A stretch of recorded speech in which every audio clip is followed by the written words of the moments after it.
Hello students, this is our lecture 3rd of chapter 2 Inside the Earth. This is our book. Today we will continue our reading of chapter number 2 from page number 18. Rock cycle. You will be surprised to know that one type of rock changes to another type under certain conditions in a cyclic manner.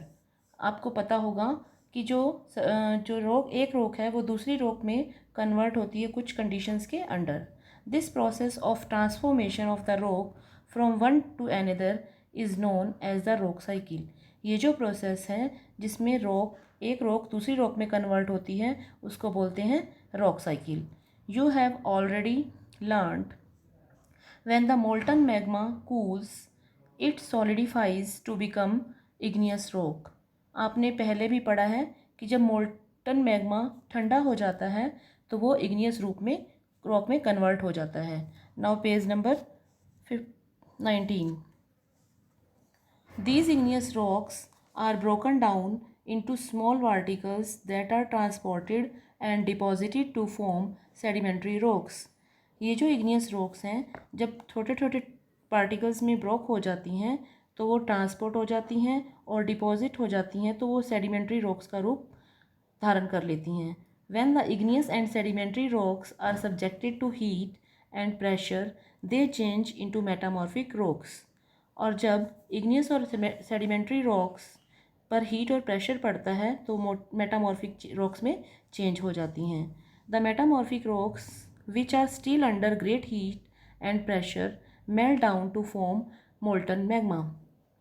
जो metamorphic rocks हैं उनके ऊपर heat और pressure पड़ता है तो फिर melt होने से वो मैग्मा में मोल्टन मैग्मा का रूप धारण कर लेती हैं. This molten magma again cool down and solidify into igneous rocks. और जब ये मैग्मा दोबारा से ठंडा हो जाता है तो वो इग्नियस रॉक्स में कन्वर्ट हो जाता है. जैसा कि ये रॉक साइकिल का आपको डायग्राम दिखाया गया है इसमें आपको पूरी प्रोसेस पता लगेगी. जो इग्नियस रॉक्स हैं वो सेडिमेंट्री रॉक्स में कन्वर्ट होती हैं वेदरिंग और इरोजन के कारण. सेडिमेंट्री रॉक्स मेटामॉर्फिक रॉक्स में कन्वर्ट होती हैं हीट एंड प्रेशर के कारण. मेटामॉर्फिक रॉक्स इग्नियस रॉक्स में कन्वर्ट हो जाती हैं मेल्टिंग के कारण. अब दोबारा से जो इग्नियस रॉक्स हैं वो फिर मेटामॉर्फिक रूप्स में जाती हैं और मेटामॉर्फिक रॉक्स सेडिमेंट्री रॉक्स में and then sedimentary rocks igneous rocks में. इस तरह से ये प्रोसेस चलती रहती है जिसको हम बोलते हैं रॉक साइकिल.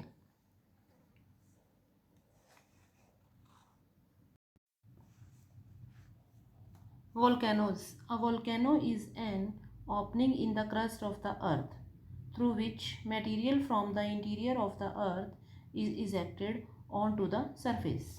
एक वोल्केनो जो है ये ओपनिंग होती है अर्थ की क्रस्ट में से जिसमें से कि मटेरियल बाहर निकलता है. इंटीरियर ऑफ द अर्थ जो है मटेरियल बाहर आता है वो सरफेस पे जमा हो जाता है. The narrow opening of A volcano is called a went. Volcano की जो नैरो ओपनिंग होती है उसको हम क्या बोलते हैं वेंट. ये जो है अपर पार्ट में होती है. The upper part of the vent is often a cup और saucer shaped depression called the crater of the volcano. जो वेंट का अपर पार्ट होता है वो एक कप शेप का होता है. इसको हम क्या बोलते हैं crater of the volcano.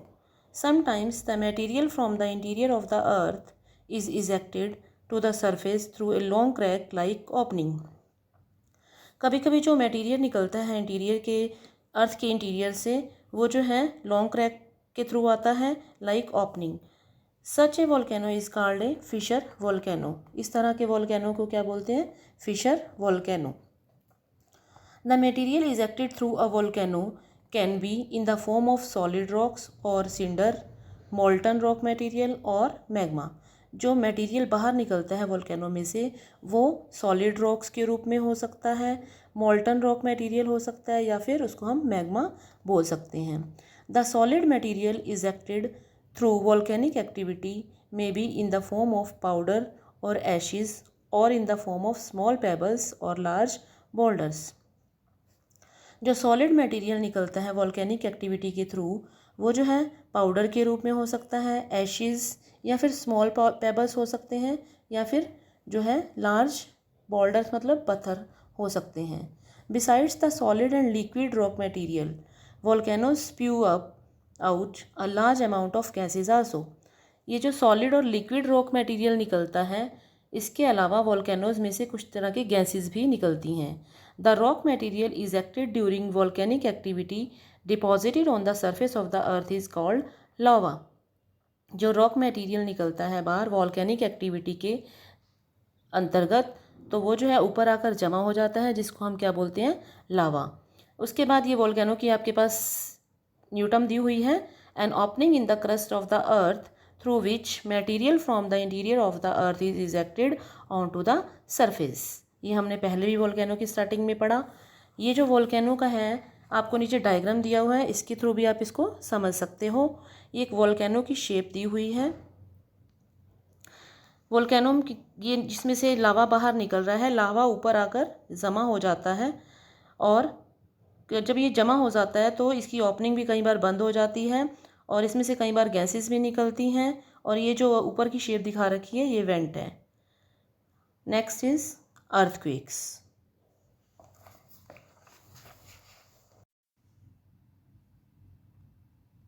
Tremors and vibrations in the crust of the earth are called earthquakes. Tremors means झटके and vibrations means कंपन। जब अर्थ में झटके या कंपन आती है तो उसको हम क्या बोलते हैं, earthquakes. Most of the earthquakes are a result of the action of the internal forces of the earth, and they generally occur due to sudden movement of the earth's crust. Most of the earthquake कहते हैं कि जो ज़्यादातर earthquakes हैं वो किसका result होते हैं, जब अर्थ के अंदर इंटरनल फोर्सेस जो हैं वो होती हैं, एंड दे जनरली अकर, वो किस तरह से होती है, सडन मूवमेंट होती है अर्थ क्रस्ट में, तो उसके कारण क्या होता है, अर्थक्वेक आता है। सम माइनर अर्थक्वेक्स में however be caused by external causes such as a landslide और busting of a dam also. Busting means breakout. कुछ जो माइनर अर्थक्वेक्स हैं वो भी होते हैं जो एक्सटर्नल कॉजेज़ के कारण होते हैं, जैसे कि लैंडस्लाइड्स होते हैं या फिर bursting of a dam also. The point in the interior of the earth from where the earthquake tremors originate is called the focus or the seismic focus. Earth के इंटीरियर के पॉइंट को जहाँ से earthquake tremors originate होते हैं, जो tremors झटके लगते हैं जहाँ से वो ओरिजिनेट होते हैं, उसको हम क्या बोलते हैं, सिज्मिक फोकस, यानी कि भूकंप के झटके। Earthquake tremors move from the focus in all directions. जो ये अर्थक्वेक के झटके हैं ये सब डायरेक्शंस में होते हैं। The point on the earth surface vertically above the focus is called the epicentre. जो अर्थ सरफेस का पॉइंट है वर्टिकली, वहाँ से उसको हम क्या बोलते हैं, epicentre. It is at this point that the earthquake is felt first of all. सबसे पहले अर्थक्वेक का जो को महसूस यहीं से किया जाता है। Intensity of an earthquake is also the maximum at its epicentre. Epicentre पर ही इंटेंसिटी अर्थक्वेक की सबसे ज़्यादा होती है। However the effect of an earthquake is felt over a very large area and intensity of the tremors keeps decreasing with increased distance from the epicenter. Earthquake का effect एक large area पर पड़ता है, लेकिन जो इंटेंसिटी है वो कम होती रहती है जैसे जैसे वो एपिसेंटर से उसका डिस्टेंस बढ़ता जाता है। उसके बाद आपके पास अर्थक्वेक और सिज्मोलॉजी की न्यूटम्स दी हुई हैं। अर्थक्वेक क्या है, tremors and vibrations in the crust of the earth, और seismology the science of the study of the earthquake. जो अर्थक्वेक के बारे में पढ़ता है उसको हम क्या बोलते हैं, seismology. The intensity of an earthquake is measured with the help of an instrument called seismograph. जो अर्थक्वेक की इंटेंसिटी है उसको हम किसके द्वारा मेज़र करते हैं, एक इंस्ट्रूमेंट होता है जिसको हम बोलते हैं seismograph. The science of the study of the earthquakes is called seismology, और जो इसकी स्टडी की जाती है उसको हम क्या बोलते हैं, seismology. The intensity of the tremors caused by an earthquake is measured on Richter scale. This scale is named after the US seismologist Charles F. Richter. जो ट्रेमर्स की इंटेंसिटी है वो जो अर्थ के ट्रेमर्स की इंटेंसिटी को हम किसके द्वारा मेज़र करते हैं, रिचर स्केल के द्वारा। और ये जो स्केल का नाम दिया गया है वो किसके नाम पे दिया गया है, रिचर, चार्ल्स एफ रिचर के नाम पर दिया गया है। Protection measures.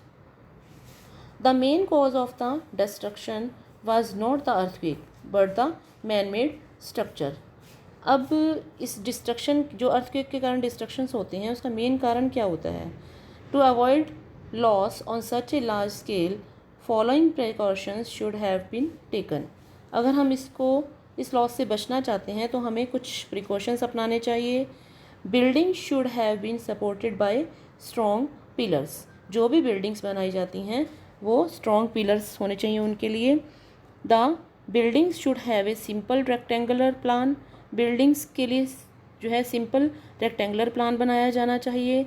Long walls should be supported by reinforced concrete columns. जो कंक्रीट क्या होते हैं, ठोस। जो लंबी लंबी जो वॉल्स बनाई जाएगी वो उसको किससे सपोर्ट मिला चाहिए, जो कंक्रीट कॉलम्स से। If the region is in an earthquake prone area the houses should be made up of wood. अगर वो क्षेत्र अर्थक्वेक प्रोन एरिया में है तो वहाँ पर हाउसेस कैसे बने होने चाहिए, लकड़ी के बने होने चाहिए। अब नीचे जो है ये आपके पास सारा चैप्टर के बारे में लिखा गया है शॉर्ट में, आप इसको पढ़ सकते हैं। Now chapter 2 is completed. इस चैप्टर के हमने 3 लेक्चर्स किए। फर्स्ट लेक्चर में हमने लिथोस्फीयर और इंटीरियर स्ट्रक्चर ऑफ द अर्थ के बारे में पढ़ा। सेकेंड लेक्चर में हमने materials of the earth crust और टाइप्स ऑफ रॉक्स के बारे में पढ़ा। एंड थर्ड लेक्चर में हमने rock cycle, volcanoes and earthquakes के बारे में पढ़ा। That's all.